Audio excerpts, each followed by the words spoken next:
Breaking news મળી રહ્યા છે। દુષ્કર્મ કેસમાં નારાયણ સાંઈને ગુજરાત હાઈકોર્ટથી મોટો ઝટકો મળ્યો છે। ગુજરાત હાઈકોર્ટે સજા માફીની અરજી નારાયણ સાંઈની ફગાવી દીધી છે। વર્ષ 2013માં સુરતમાં નોંધાયેલી બળાત્કારની ફરિયાદ અંગે હાઈકોર્ટે આ ચુકાદો આપ્યો છે। ગંભીર ગુનામાં દોષિત હોવાને કારણે ગુજરાત હાઈકોર્ટે રાહત આપવા માટે સ્પષ્ટ ઇનકાર કર્યો છે। કોર્ટે દોષિત નારાયણ સાંઈને જામીન આપવા માટે પણ ઇનકાર કર્યો છે।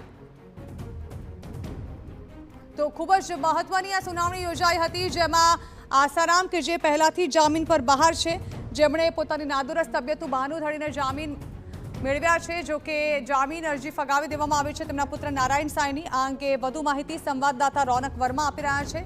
રોનક, જાણવા માંગીશું શું સુનાવણી દરમિયાન થયું અને કઈ રીતે મોટો ઝટકો ગણાવી શકાય નારાયણ સાંઈ માટે?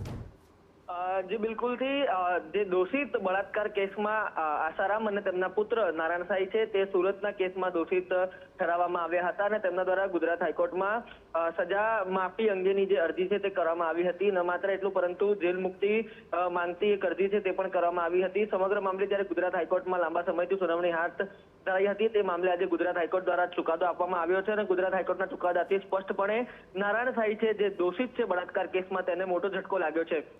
આ કેસ ખૂબ જ ગંભીર છે અને ગંભીર કેસમાં દોષિતને કોઈ પણ પ્રકારે રાહત આપી શકાય નહીં। ન માત્ર એટલું પરંતુ જે અપીલનો સમય છે તે નિયત સમય કરતા વધુ લાંબો હોવાથીનું પણ કોર્ટ દ્વારા જે નોંધ છે તે લેવામાં આવી છે। એટલે કે સ્પષ્ટપણે જે બળાત્કારના દોષિત આસારામ અને તેમના પુત્રને કોઈ પણ પ્રકારે રાહત આપવા માટે કોર્ટ દ્વારા સ્પષ્ટપણે ઇનકાર છે તે કરવામાં આવ્યો છે।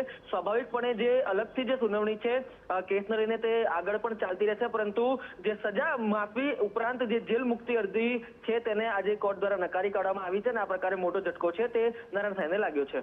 જી બિલકુલ, આભાર રોનક। તો નારાયણ સાંઈને મોટો ઝટકો, ગંભીર ગુનો હોવાને કારણે તેઓને જામીન આપવાનો ઇનકાર કરી દેવાયો છે।